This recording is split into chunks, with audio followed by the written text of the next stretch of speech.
everyone, welcome back to Loaves and Dishes. In today's video, I'm so excited for this. I'm gonna be showing you how to make Crab Rangoon Dip. Before we get into today's video, my name is Sarah and I've been doing food content creation and cooking in some capacity for at least 10 years now. And I'm very excited to share this recipe with you because, okay, I love crab rangoons. Okay, when we go to an Asian restaurant, I always check the menu for crab rangoons. They're one of my most favorite things. I love the cheese, the imitation crab. I love the sweet chili dip that you get to dip them in. That it's, you know, it's gonna be great. It's so easy to put together. It's gonna be delicious, and I am very excited to share this with you. Before we get into the video though, please subscribe to our channel.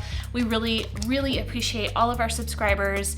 And if you want to see more videos like these or be notified when we upload, be sure to click the bell icon so that you'll be notified when we upload.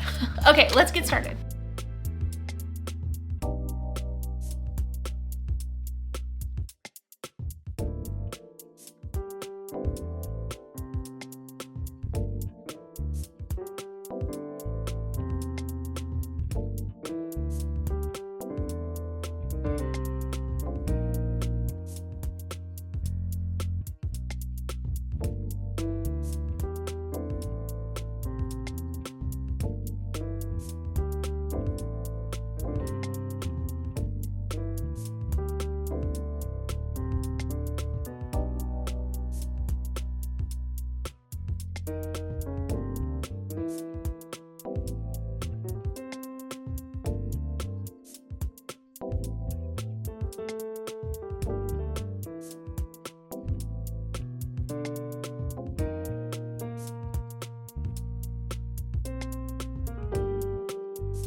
Okay, so now that we have everything mixed up in our baking dish, we're gonna let that bake for about 20 to 25 minutes at 400 degrees.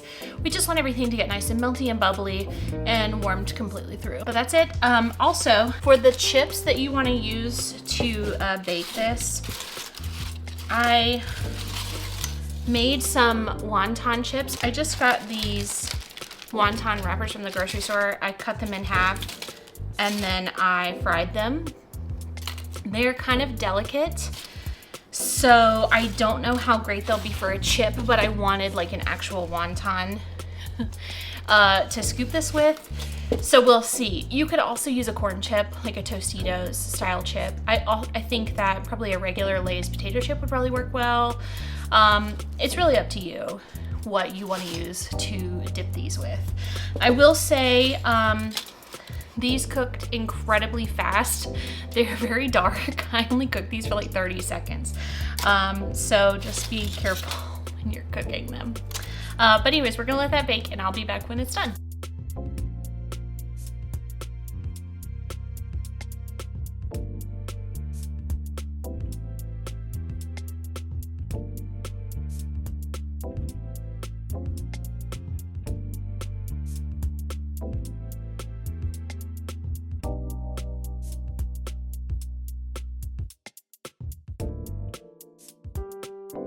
This is so good. It's perfect. That is it. Please let us know in the comments if you try this recipe out and if you made any changes, etc. We love to hear from you in the comments. And that's it. We'll see you in the next video. Bye.